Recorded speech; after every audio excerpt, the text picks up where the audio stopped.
ఈ సినిమాలో నేను ఒక క్యారెక్టర్ చేశాను. 1990లోనే హారర్ ఫిల్మ్తో స్టార్ట్ అయింది నాకు ఆత్మబంధం అని ఫస్ట్ సినిమా. దాని తర్వాత రాత్రిలో నేనే హీరోగా చేశాను. రీసెంట్గా ఒక 5-6 ఏళ్ల క్రితం ఆ ఇంట్లోనే ఒక మూవీలో హీరోగా చేస్తూ డైరెక్ట్ చేశాను. హారర్ మూవీస్ నాకు కొత్త ఏం కాదు. ఇప్పుడు ఈ సినిమాతో పాటు మౌనం అని ఇంకో సినిమా కూడా, అది కూడా హారర్ మూవీ. ఈ సినిమా డెఫినెట్గా అంటే నేను తీసేటప్పుడు కొద్ది రోజులు ముందుగా తీసాను అనమాట. ఇప్పుడున్న ట్రెండ్కి ఇప్పుడు తీసుంటే ఇంకా బాగుండేదేమో అని అనిపించింది. ఆ ఇంట్లో సినిమా ముందుగా తీసాను. బట్ ఆ ఇంట్లోకి సీక్వెల్ తీద్దామని చెప్పి ఇప్పుడు ప్రయత్నిస్తున్నాను. డెఫినెట్గా ఈ సినిమా సక్సెస్ అవ్వాలని కోరుకుంటూ all the best producers and heroes and director. ఇందు మూలంగా 50 మందికి తెలియజేయండి ఏమనగా ఈ ప్యాలెస్ ని గవర్నమెంట్ వారు స్వాధీనపరుచుకొని ఉన్నారు.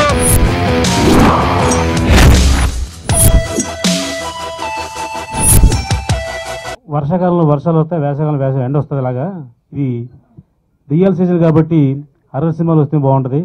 ఎందుకంటే జనం అందరూ కూడా ఆ ట్రెండ్లో ఉన్నారు కాబట్టి ఇది మంచి సీజన్. ఇది మొన్న లేటెస్ట్గా రాజుగారి గారి సినిమా సూపర్ హిట్ అయింది, 10 కోట్లు కలెక్ట్ చేస్తున్న సినిమా.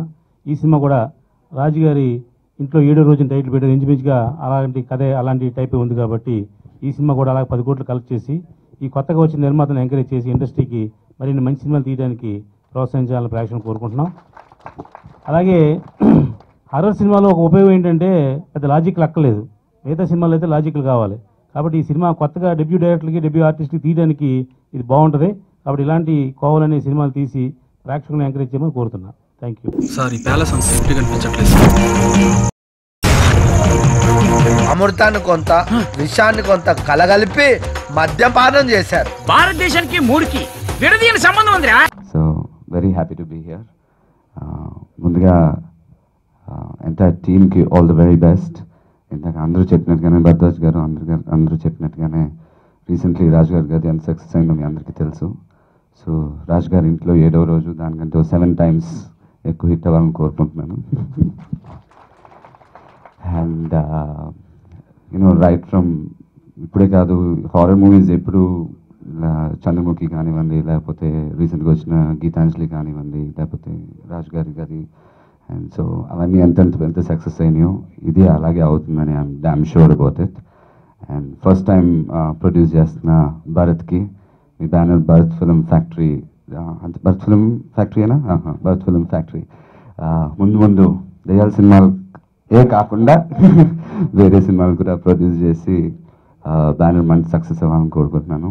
అలాగే డైరెక్టర్ ఫిరోజ్కి అండ్ విజువల్స్ అవి చాలా బాగున్నాయి, ట్రైలర్ బాగుంది, it looks different. So I'm sure there is entertainment also. అలాగే అర్జున్ అండ్ వెంకట్, అక్షయ్ అందరికీ కూడా all the very best. And music director కూడా నేను 2 songs విన్నాను, ఫస్ట్ 2 వినలేదు, బట్ 2 songs చాలా బాగున్నాయి. అండ్ తొందరగా రిలీజ్ చేసి మంచి సక్సెస్ చేసుకోండి. ఆ ప్యాలెస్ అంటే ఆ ఊళ్ళోనే కాదు, ఆ చుట్టుపక్కల నుంచి కూడా ఎవరు రావడం కారణం ఈ బంగ్లాలో 7 రోజుల కన్నా ఎవరు ఎక్కువగా బ్రతకడం లేదు. ఇక చిన్న సినిమాల సంగతి మీకు తెలిసిందే. ఎప్పుడు వస్తున్నాయో ఎప్పుడు పోతున్నాయో కూడా తెలియట్లేదు. నేను జనరల్గా చెప్తుంటాను, చిన్న సినిమాలు అనేవి ఆ కొండల్లో గిరి చెట్టులాగా ఉంటాయి. కొండల్లో మొలుస్తుంటాయి గిరి చెట్లు. వాళ్ళకి నీళ్లు పోసే వాళ్ళు ఉండరు, వాళ్ళకి సూర్యరశ్మి ఉండదు, వాళ్ళకి డిస్ట్రిబ్యూటర్లు ఉండరు. అలాగే చిన్న సినిమాకి ఎటువంటి సపోర్టు ఉండదు. కానీ ఆ గిరి చెట్టుల్లాగా ఎలా అవి కొండల్ని బద్దలు కొట్టుకొని పైకి వస్తాయో అలా చిన్న సినిమాలు కూడా కొండల్ని బద్దలు కొట్టుకొని పైకి రావాల్సిన అవసరం ఉంది. మరి ఇట్లాంటి సినిమాలు సక్సెస్ఫుల్ అవ్వాలంటే ఇవాళ చాలామంది నిర్మాతలు ఇండస్ట్రీలోకి వస్తున్నారు, సినిమాలు తీస్తున్నారు, మళ్ళీ పాపం ఫైనాన్షియల్గా లాస్ అయి వెళ్తున్నారు. అందుకని పెద్ద సినిమాలు మీకు తెలిసిందే, అది ఎలా తీసినా కూడా సినిమాలు ఆ క్రేజ్ కోసం వచ్చి చూస్తారు. కానీ చిన్న సినిమాలకి మాత్రం ఈ నిర్మాతలు ఇంత కష్టపడి డబ్బులు పెట్టి తీస్తున్నారు కాబట్టి ఈ కొత్త దర్శకులు అందరూ ప్రతి సినిమాలో చాలా కేర్ఫుల్గా చిన్న సినిమాలు తీయాల్సిన అవసరం ఉంది. ఎందుకంటే ఇవాళ జనాలు విసిగిపోయారు, అసలు ఏది మంచి సినిమా ఏది మంచి సినిమా కాదని కూడా తెలియకుండా చాలా మంచి సినిమాలు కూడా చూడకుండా వెళ్ళిపోతున్నాయి. మైండ్ ఆలోచించిన విషయం మాత్రం మనకొచ్చే కలలు కలవరిస్తాయి. తరుణ్ గారికి నేను చాలా పెద్ద ఫ్యాన్ని, నా ఫేవరెట్ స్టార్ ఆయన. యాక్చువల్లీ తరుణ్ గారి చేతి మీదుగా ఈ ఆడియో రిలీజ్ అవ్వడం నాకు చాలా హ్యాపీగా ఉంది. లక్కీగా ఆయన ఉన్నారు, నాకు ఛాన్స్ వచ్చింది ముందుగా మాట్లాడడానికి, నేను చెప్పడానికి. I'm a serious fan of you sir. Actually seriously నువ్వే కావాలి 4 సార్లు చూశాను, నువ్వు లేకలేను 4 సార్లు చూశాను. రీసెంట్గా అంటే బల్లి దొంగలు కూడా I enjoyed a lot. So I was a big fan of you. I didn't expect that you would come here, so I'm feeling very blessed. So thank you so much, sir. And ఈ cinema గురించి చెప్పాలంటే ఫిరోజ్ గారి గురించి చెప్పాలి and Arjun గారి గురించి చెప్పాలి. అర్జున్ ఈ సినిమాకి నన్ను మ్యూజిక్ డైరెక్షన్ కోసం అప్రోచ్ అయ్యాడు. సో అర్జున్ ద్వారానే నేను సినిమా చేయగలిగాను. అండ్ ఫిరోజ్ గారికి చెప్పాలంటే చాలా కష్టపడి ఈ మూవీ కంప్లీట్ చేశారు.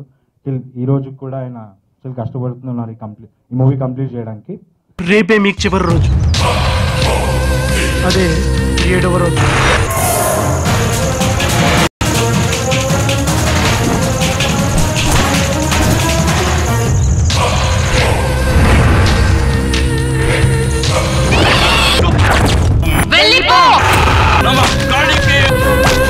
ఎప్పుడు వెళ్తావు?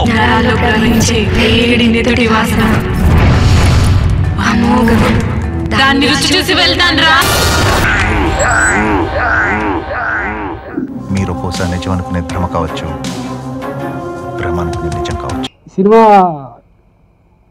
Comedy based horror crime thriller. ఈ సినిమా స్టోరీ అనుకున్నప్పుడు మన భరత్కి చెప్పినప్పుడు ఓకే చేద్దాంలేనా అన్నాడు. అయితే డబ్బులు మాత్రం పెడతాడు అనుకున్నాను, కానీ డబ్బులు కాదు, అతని కష్టాన్ని పెట్టాడు ఈ మూవీలో. దానికోసం థ్యాంక్స్ చెప్పుకుంటున్నాను. అలాగే హీరోలు ఎప్పుడు కూడా హీరోలా ఫీల్ అవ్వలేదు, అలా ప్రౌడ్ కూడా చూపించలేదు. సెట్ పని చెప్పినా చేశారు, లైటింగ్ పని చెప్పినా చేశారు, హీరో చెప్పేశారు. అందరికీ థ్యాంక్స్. అందులో అర్జున్ గురించి ఎక్కువ చెప్పుకోవాలా. భరత్ కష్టం ఉంటుందో అర్జున్ కష్టం కూడా అంతే ఉంది. అయితే వీళ్ళందరూ హీరోలు, ప్రొడ్యూసర్లు, డైరెక్టర్లు కానీ వీటికి సంబంధం లేకుండా ఎటువంటి విషయాన్ని ఆశించకుండా మాతో ట్రావెల్ చేసిన నాగా, అశోక్, సీను, అలాగే కృష్ణ గారు, అలాగే మా గౌరా మాస్టర్, మా తాజ్ మాస్టర్, అలాగే అదే ఇంకా చాలామంది ఉన్నారు. కాకపోతే స్టేజ్ మీద కొంచెం టెన్షన్ ఉంది కాబట్టి చెప్పలేకపోతున్నాను. అయితే హెల్ప్ చేసిన అందరికీ నా ధన్యవాదాలు తెలియజేసుకుంటున్నాను.